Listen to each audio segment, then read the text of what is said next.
Happy Engineer, welcome back. And I've got the amazing Dr. Benjamin Ritter in the house. Ben, thanks for making time to come back and do this. I'm really excited about our chat. Me too. I'm actually house hunting right now, so being in a house makes a lot of sense to me. I want to open all the closet doors though, and check the walls and the foundation and stuff. But we're here. We're gonna have some fun.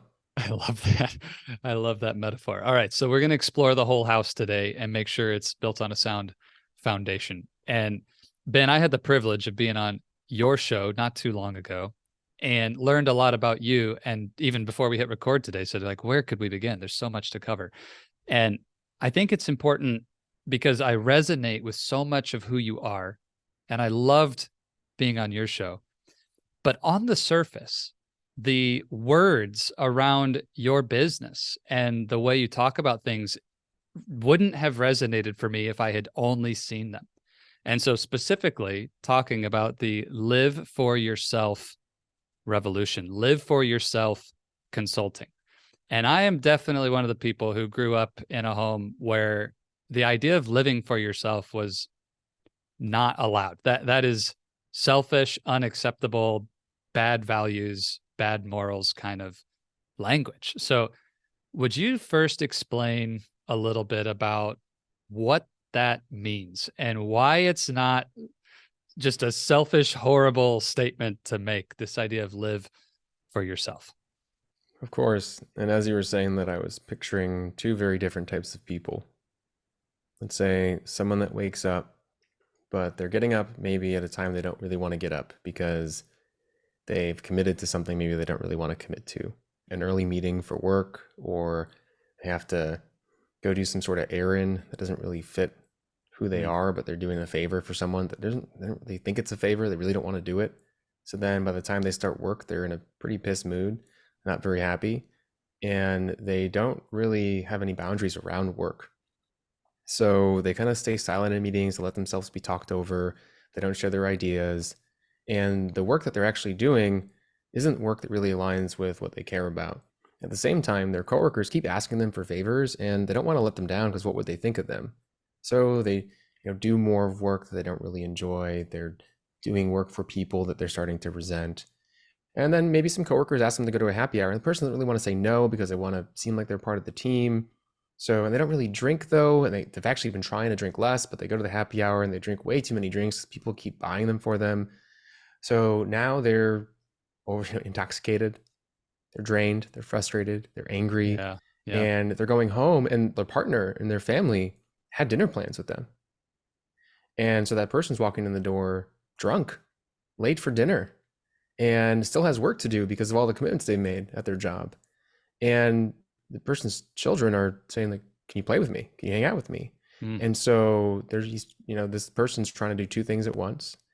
And, lo and behold, the person finally hits head to pillow and can't sleep because they're so anxious about all the other things that they need to do in their work and in their life and what they're not happy with. And let's imagine instead someone that wakes up when they want to wake up because they care about waking up at that time. And they've really structured the beginning of their day to serve them because they Yeah. know what Yeah. they value and what they care about. And then they go into work and they're really motivated because they are working on things that challenge them and are helping them develop. And they have really good, transparent conversations with their coworkers around their boundaries and what they want to do and what their strengths are and what they can do. And maybe they'll help out here and there, but it's on their terms because they're focused on priorities that matter for the organization and for themselves and for their career. And when it comes time to go home and be there for dinner, when they get asked for happy hour, the person says, you know what?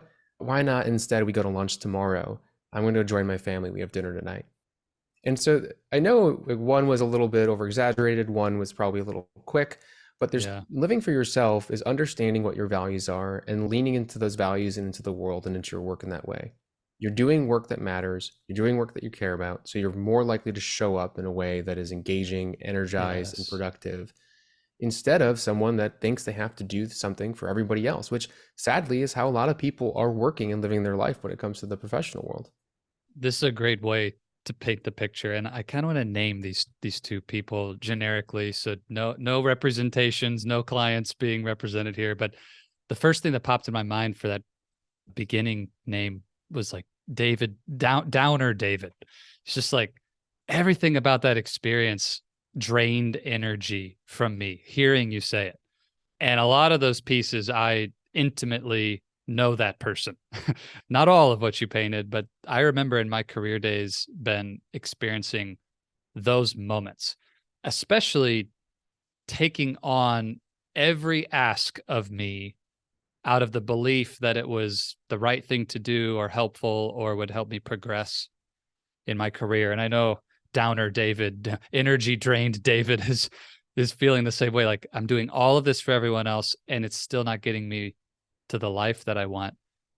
Would you share from your experience, what do you think leads people down that road? How do we become downer David in our career and in our life? It comes from a lack of clarity and a lack of confidence, which feeds into a lack of control over our life. And I'm saying it very definitively because I've seen a lot of clients that this affected. I'm sure you have as well. Wait, say that It's statement again, the though. That was perfect. Clarity, confidence, and what was the last piece? So so just without repeat that. clarity of knowing what you stand for and who you are and what you're working towards, you're not going to believe in yourself because you're not actually going to see progress towards things that you actually do care about. And Yes. without confidence, then you lose control over your day to day because you're just Control. kind of floundering, trying to go in any sort of direction, thinking that things work when they really don't, like saying yes to asks because you think they're going to help your career because you're worried what people are going to think about you because you don't know what you think Yes. about yourself. And all of a sudden now you are living a life that does not serve you, does not energize you, and actually is not helping you. As you said, you do all these things for other people because you think they're going to help. And I'd also say, and that will add to that additionally, yes, and you do all these things for other people because you're worried about what they're going to think about you. Yeah. And most of the time in the work environment that I see with my clients is, well, I can't do that. What are they going to think about me? Well, I can't do that. What does that mean for me? Because they're actually, it's hilarious to think about. They are thinking about themselves, but thinking about themselves in a way that isn't serving them, such as, I'm at risk if I don't do this. I'm at risk if I don't respond to my boss immediately. I'm at risk if I say no. And that fear around our professional life and our ability to be successful without the job that we have, or to be successful in a way that serves us, is holding a lot of people back. Ben, is it fair to change the paradigm around the word selfish for a moment? And to your point, all those actions of Downer David were still driven from a selfish perspective of caring about how I'm perceived and how I rank, or the hierarchy, or the what other people think of me. So it's still a selfish motivation, but from a lack of clarity around my values and what I actually want. And if I live the other way, which we didn't name person two, call him my terms Tom, living on my terms, taking action and values aligned, maybe values Victor would have been better. I don't know, but we'll go with Tom. So Tom living on his terms, it may seem selfish as well, but in actuality, because it's from a place of clarity, the ultimate outcome is far more selfless because it's benefiting the world around him more. It's like, would you agree with that paradigm shift, or how would you describe it? I think the underlying motivations are similar, but the beliefs are different. So, yes, Mm, they, and I'd love to hear your thoughts on this, that no matter what you do, you're doing it from a selfish, like, you're doing it selfishly.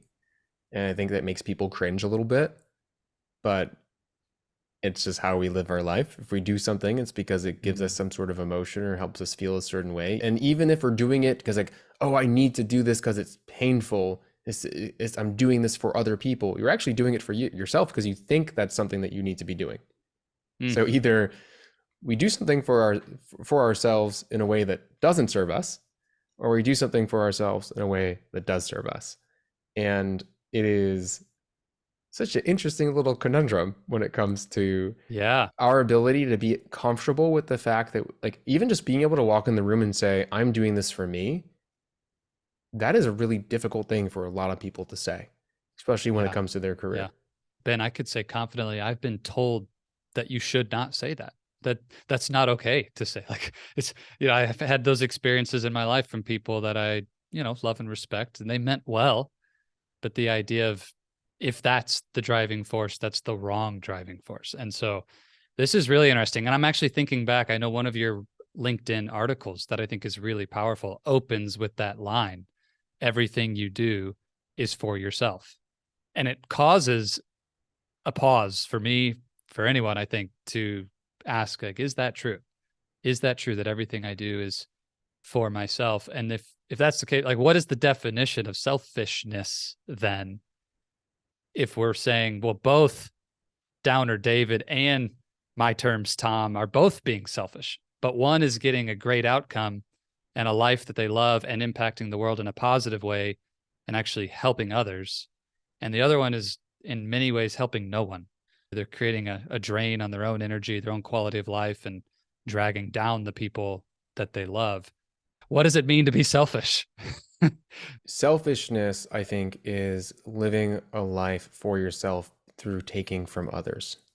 So you're doing something to take from the world around you and from the people around you. Living for yourself is doing the things that serve you that also add value to the world. I love that. Great distinction. The language that we use at Oasis of Courage with my clients in our coaching, that I think comes back to the same point, is that at the end of the day, every day, we're all seeking to experience the fulfillment of our values. And do we know what those are? But yeah, to feel that state, that energy, that place of alignment with our core values. We're all seeking that subconsciously, with this underpinning of survival in our subconscious mind. And if you're not having it, you'd say it was a bad day. And if you're really experiencing it at a high level, you'd say it's a great day. And every decision is drawing back to that. And we have rules for how we get there, et cetera. So if a lack of clarity is the starting point of that cascade that takes us into a Downer David lifestyle, what do we need clarity on first to reverse that, to go the other direction? Clarity. What is the first step to clarity? And honestly, when I work with clients, it's actually what is the first step that they're drawn to, because there are a couple different components of clarity. There's our values. So exploring, defining, and aligning our values, which you've already mentioned in terms of fulfillment. If you're living true to your values, if you know who you are, if you can walk into a room and say, this is who I am, this is what I care about, then you know how to show up, how you want to show up. It's going to be most fulfilling. You know what types of relationships to be around. You can make decisions a little bit more strategically and technically by leveraging your values to help you make those decisions. And most importantly, you walk into a room and don't really care what other people care about, because you know for certain what you do. And through those values, you then can figure out, well, how do I want to live these values? So the next step in clarity, or depending on how you want to do it, it actually does not have to be in this order, is setting some priorities and goals. So now, based on my life today, the environment that I'm in, how can I live true to my values? What is the one thing I can do? Or the two things, or the three things? And better yet, let's get a little bit more specific. What is it that I want to achieve in my career in the next year, the next 6 months, the next 3 months, the next 5 years? Great. What are the different options I have in front of me to live true to my values, to show up in a way that's intentional, that also helps me make progress towards those goals? And so that's a little bit more action oriented when it comes to clarity, but that's how we use our values to then source our goals, or we create goals and then screen them through our values. It doesn't have to be in any specific order, for us to actually feel that we know who we are and to be confident in what we're working towards. It's like the start of confidence. Mm-hmm. I like the idea of these don't have to go in a particular order. And when I coach, we do structure the work because I work with engineers and they love a good system. They love a good, let's do A, then B, then C. But the actual model that we work through, what we call the lifestyle engineering blueprint, they're not sequential or hierarchical. It's a house. They're columns, they're pillars. And one of them is purpose and values. The other is priority, goals and vision, right? So purpose and priority, but they're not hierarchical. It really does. I agree with you. If you know your values well, it informs what your priorities are. If you know your priorities extremely clearly, we can ask, what does that infer about what you value? And the piece I'm curious about for you too is we get a lot of questions from clients at OACO about aspirational values, what I wish I could be like, and how I want to show up in the world versus how I do. And this values question, one of the exercises I often do is, not just proactively, but like, let's look back at where are your priorities or have they been in the last year? Where does your time go? Where does your money go? Where does your energy go? What are your peak experiences? What are your valley experiences? And let's just kind of mine that as an expression of what you have chosen to value in your life up to this point. And not every time do people like what they see. Sometimes it's like, oh, you're telling me you value love and connection and family, but you haven't spent any time in the last 2 years pouring out love and connection and energy into your family. So do you actually value it, or is that just something you know you should? So how would you describe the difference between this longing for an aspirational version of ourselves that doesn't actually yet exist in the world? How do we reconcile that? You used a great example. I'm going to pull out one of those words, family, because I can't tell you how many high-powered executives I work with that say they care about family Yeah. and they're not investing time there. But usually the reason why they're working with me is because they feel off, they feel stuck, they feel drained, they feel like something's wrong. And then we identify their values and we go, great, care about family. It totally makes sense why you're feeling this way. You have not been living a Yeah. life towards your values. So now you have an option. Option A, keep doing whatever you're doing. Still feel drained, still feel unfulfilled, still feel stuck. By the way, there's a bunch of other options. I'm just using A and B for Yeah. simplicity. Yeah. Option B, honor your value. Figure out a way for you to start adjusting your boundaries and how you're working and how you're showing up to honor the value of family.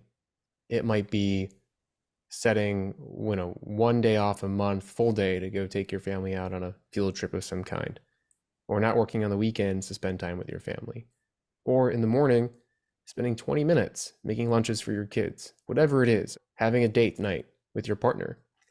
It doesn't have to be a completely life-changing event, right? Because even one moment can be life-changing when it regards your values. Because if you do Mm-hmm. feel that you're honoring them, however it is you want to define that you're honoring them, then you will feel more fulfilled.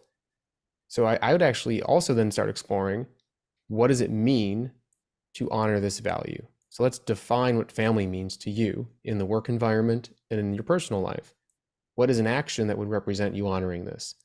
What would make this a 10? If you rank this 1 out of 10, 10 being the most aligned, what would your life be like? Yeah. How would you rank yourself now? Where is that gap? What would move you 1 point forwards?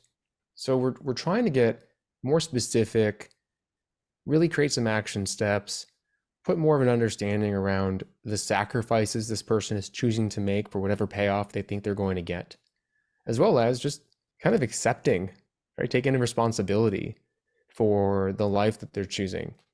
Great. So you have a 2-year plan where you're going to totally disregard your value of family to be able to honor your value of family later on. Great. Let's go tell your family that. Let's go remind yourself that.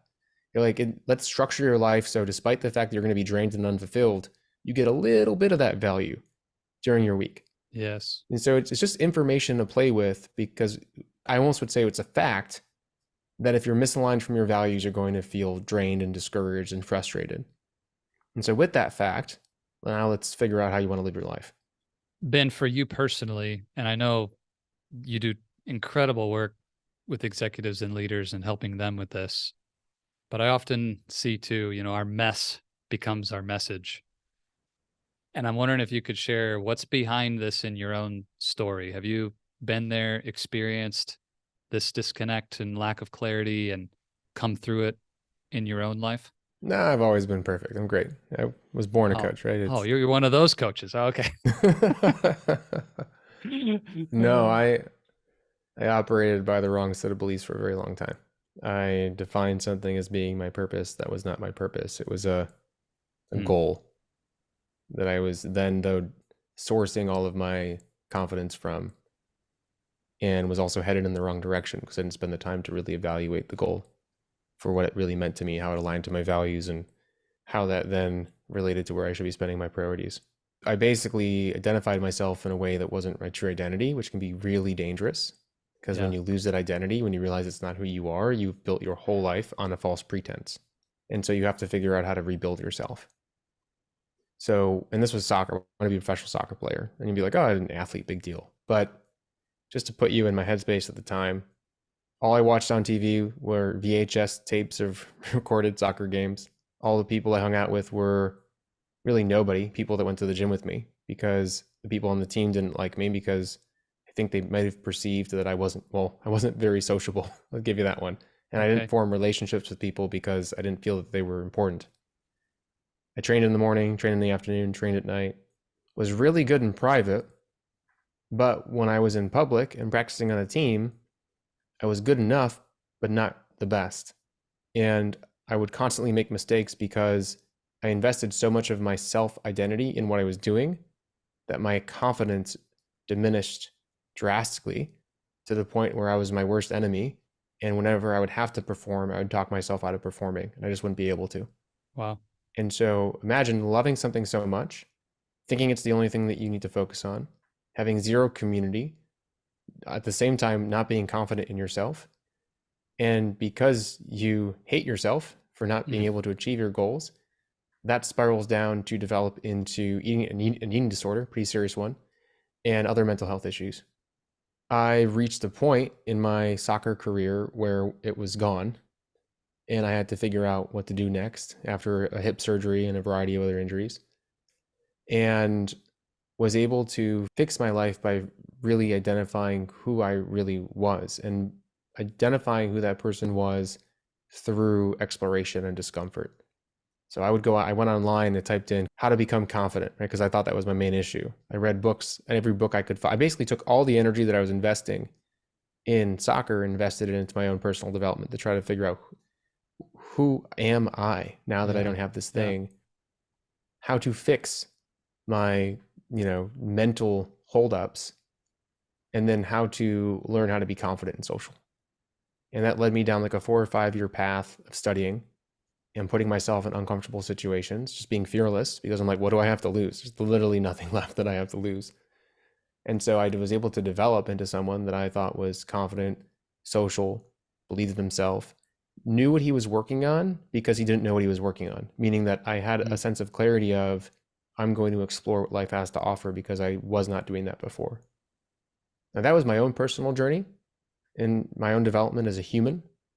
But I have a whole nother journey that happened in my professional life because lo and behold, you think you do this once for your personal life and then you remember it for every single facet of your life. It's not the case.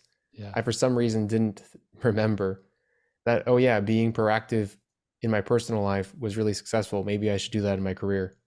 And so I actually ended up getting to a point in my professional life where I was disengaged, resentful towards my employer, lacked confidence to be able to figure out what I really could do, had no clarity around what I wanted to do.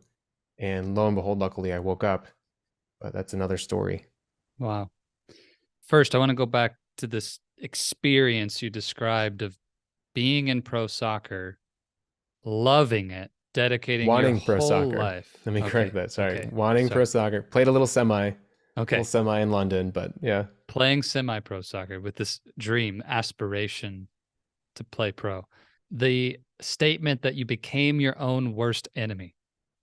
So much passion for it, all of this time and training and effort and singular focus. And then in the moment of need, it's time to perform, you talk yourself out of it. That is something that so many engineering leaders I coach can relate to, where the self-sabotage, the negative voice in their head, the lack of confidence. There's a lot of words we might use to describe the experience, but maybe there's a story or a moment where would really articulate, like, what was that? How did that show up for you in that experience? Because I know people can relate to that. I just want to go deeper. I remember a specific moment when I was playing in college. I got subbed into a game and I wasn't often subbed into a game. And for some reason, my mind was clear and I reached a state of flow, which to achieve a state of flow, you cannot be talking to yourself. You have to be completely present in the moment. It's so interesting when you think about performing at your highest level, that to do that, you actually can't be using the critical thinking part of your brain. You have to be actually acting on instinct. And so for some reason at this point, this game, I entered a state of flow and I crushed it. Absolutely crushed it. And I felt so good about my performance, about how I played. And I was like, that's who I am. That's who I can be all the time. And not only did I notice it, but I got started again in the next game. And I was terrible. That voice was back. It was screaming at me. What are you going to do? Make sure you don't mess up. Everyone's watching. You're terrible. I can't believe you did that. Right? One mistake ends up building upon itself. And it was so frustrating because at that point in time, I didn't have the ability that I have now to minimize that inner critic and to have as strong of an inner champion as I have now. I didn't know to trust my instincts. I didn't know that hesitation was the cause for mistakes and just to make a decision and to trust yourself. And I couldn't get it back. And so when you ask that question, like, can I walk you through a moment of where my inner critic is yelling? I think it's more prominent when you think back on these moments in your life where everything was perfect. Everything just was like you had like magic powers. And when you think about those moments, it's because you didn't care how you did. You were so invested in the moment that you just did. And the reason why we mess up is because we are so outside of ourselves that we're inside of ourselves. Like we're so worried about what's going on around us and doubting and wondering how it impacts us. So hopefully that adds a little bit of clarity. Yeah, absolutely. I mean, I could think the boardroom equivalent of that, right? Or maybe someone's not at the C-suite level, but just going into that room, you're so busy worrying about coming across as intelligent or as a leader or as whatever, that then all of the preparation, you don't trust yourself. There's no more instinct. It's just, you're just racing in that self-talk the whole time. Well, it's like, what do I look like on camera? Right. And I'm so worried about what I'm looking at everyone's faces. What are they thinking? What are they doing? Instead of just Yeah. talking, Yeah. saying what I'm thinking, what I'm feeling. Like it's going back to this idea that hesitation is the root. It prevents flow. Oof. And if you are someone in a professional environment at the moment trying to wonder, well, I'm struggling with this, I don't know what to do. Just do. Just like literally say the thing that's on your mind. And as long as it's not disparaging, abusive, harassment, Yeah. if it's an idea, say it. If you have other information that is going to help a situation, say it. Like, don't worry about the perfect words to use. Don't worry about the right timing. Don't worry about the fact that maybe there's a skip level leader in the room, right? Some sort of Yes. C-suite executive. Let's just try it once a meeting to drop the hesitation, to drop the doubt, to drop the inner voice, and just be within the moment. That's really good. And the phrase that I coach my engineering clients on for this is that energy comes before strategy. And I mean, you can imagine, Ben, you put a really deep analytical thinker, an engineer type of person into these conversations, and they'll say, okay, well, what should I say to my boss? Give me the script. I want the words. Tell me exactly how to have this one-on-one, or how to present this idea, or how to speak up more without looking silly. They want to know the details. And I just remind people what you said is completely true. Like, I could give you the perfect script, but if you're still delivering it with that voice in your head and from a place of a lack of confidence, and it's not in that intuitive flow energy, it's not going to land the way you want it to. Like, just get into the right energy first. Then we can talk about better words as you improve and learn and master these skills. But first, just say something. Like, I don't care what you say. Trust Yeah. yourself. Just say something. I don't know. Do you have Yeah. any thoughts Either about that? if you really can't say anything, type it, put it in the chat and send it initially. But I'd say the number one thing that gets in people's way, especially if they're virtual, is that they're not actually in the meeting. Yeah. They're Yeah. super distracted. And if you look at any executive leader in a meeting, and I'd say this is the majority of the time, they are not typing, they're not looking at anything, That's right. they are not having side chats, they are looking at the meeting and talking. The most important thing and the most important use of their time is that meeting right then and there. And if Mhm. you go, you go lower down, if you go down the line of hierarchy, you see Yeah, more and more people get distracted. absolutely. Until you have the room with 30 people in it in some kind of staff meeting or recurring meeting, and half the room or more are on their laptop doing something totally different, right? It's like they're not in Yeah, the room at all. except the executive leaders. Yeah. Really important observation there. Ben, I want to go so many places, but you made a comment too about your transformation from that place in the world of soccer to investing in personal development, that it demanded a certain level of discomfort. And one of the key mantras of my life that has become part of our brand at Oeko is what we call C4 living. C4 being crush comfort and create courage. And I really believe in this notion wholeheartedly that to become a new person means facing fears. It means doing uncomfortable things. It's a willingness to go through action, become a new person, not through just idea and thinking. What are some examples of discomfort that you faced in your transformation journey? Imagine having a last minute meeting scheduled on your calendar for maybe 6:30 at night or 7 p.m. at night, and you already have dinner reservations booked with your partner or even your friends. Imagine telling your boss that you can't make that meeting.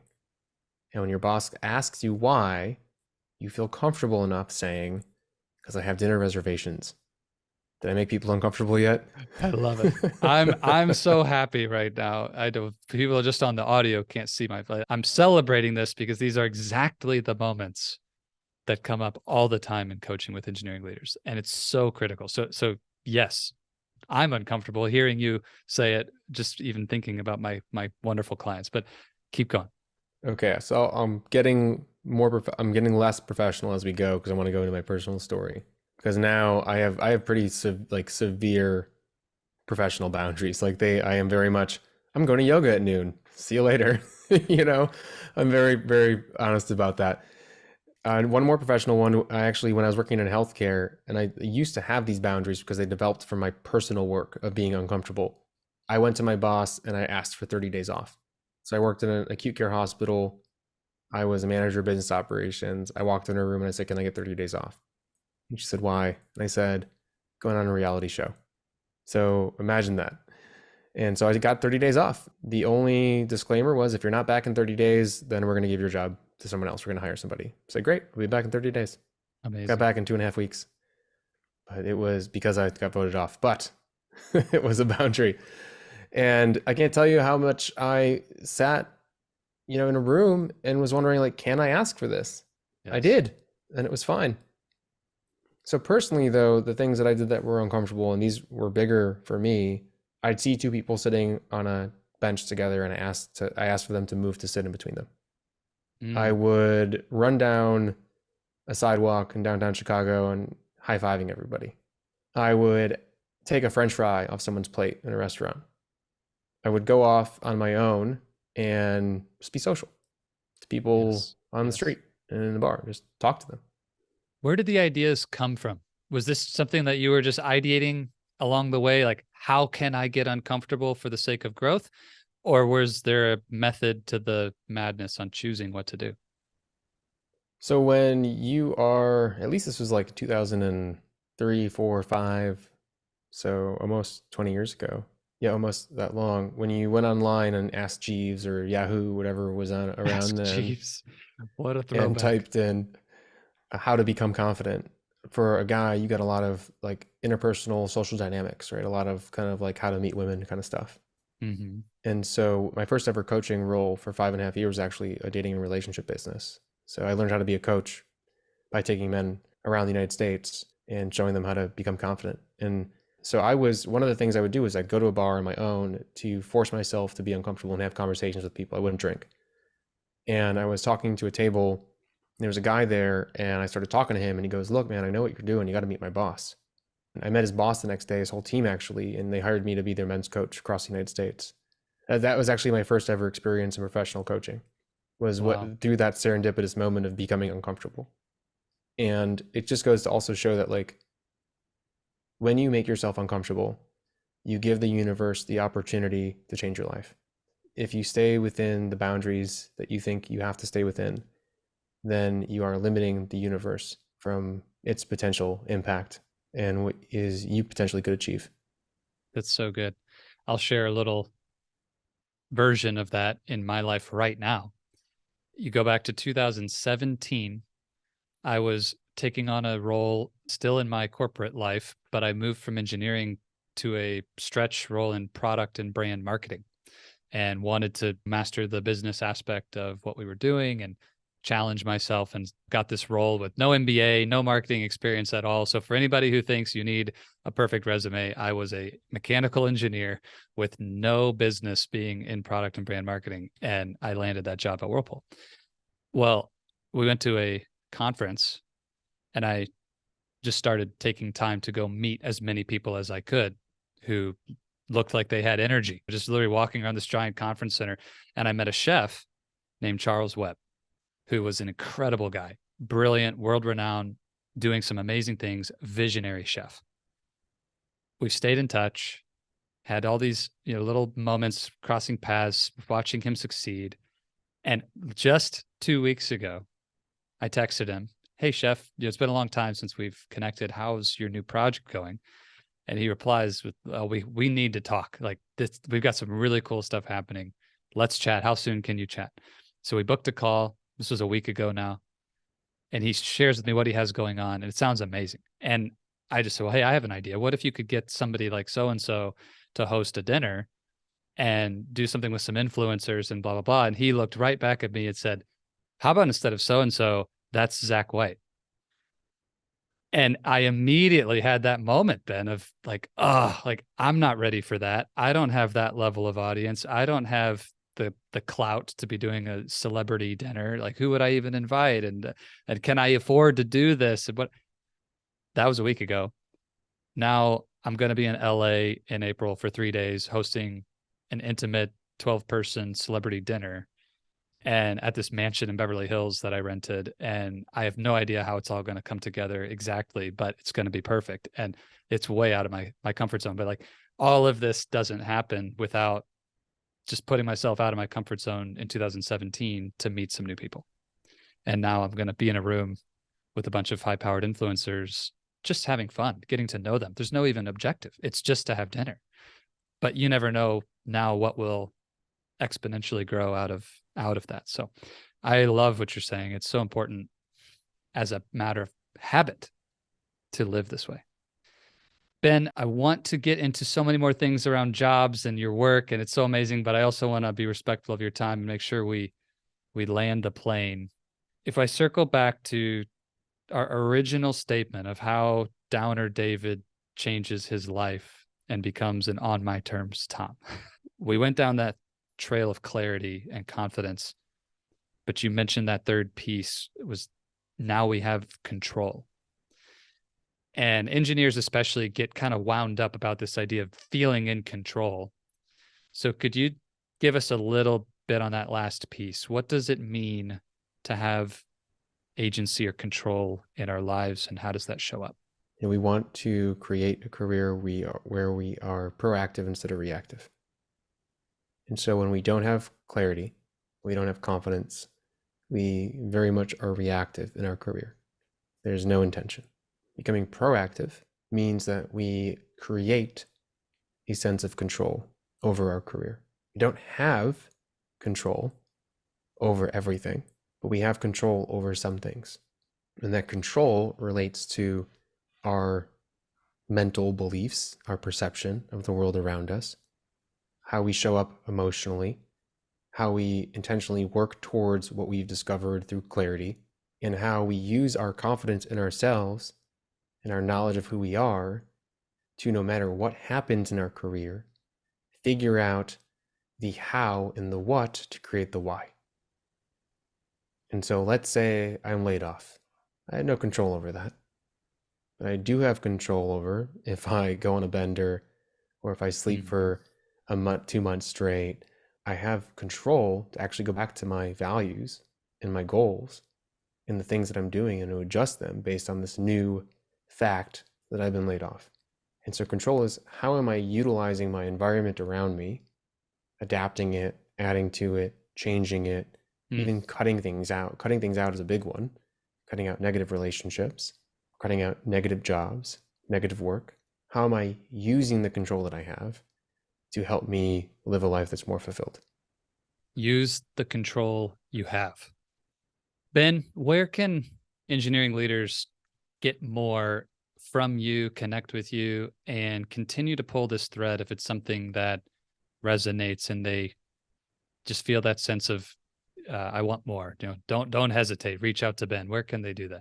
Well, go to liveforyourselfconsulting.com because you can find my YouTube page there, my podcasts. I'm sure they'll find our episode up there too. But also, I'm serious. Reach out to me on LinkedIn, Dr. Benjamin Ritter, and let's connect. And if there's something you want to know more about, send me a message, ask the question. I read and respond to everyone. We will make sure all of those links are in the show notes. So go there now, wherever you're listening to this, and engage. I cannot say enough about the content, the work that you do, Ben. Encourage everybody, go listen to the Executive, the Live for Yourself Revolution podcast. We'll put those links as well in the show notes, and some just incredible content to go engage with. So love what you're doing and honored to be a part of it. Ben, to land the episode here, I'm excited to hear your perspective as a great coach, as somebody who's been in this world of transformation. Questions lead and answers follow. And everybody wants better answers for their life. They want to become that on your terms, Tom person. So, what would be the best question that you would lead the happy engineer out there with today? If you were to hire someone to lead you, what would your conversation be in a one-on-one with them? So let's say you hired someone, your number one leader, and you had an hour of their time in a one-on-one. What would you talk about? Wow. Really unique. Nobody's ever given an answer to my question with that question. So this is fantastic. Thank you again for your generosity, Ben. It's been awesome to have you. And we're going to have to stay in touch. I've got 100 more questions. So part two, we'll have to make it happen. I'm looking forward to it.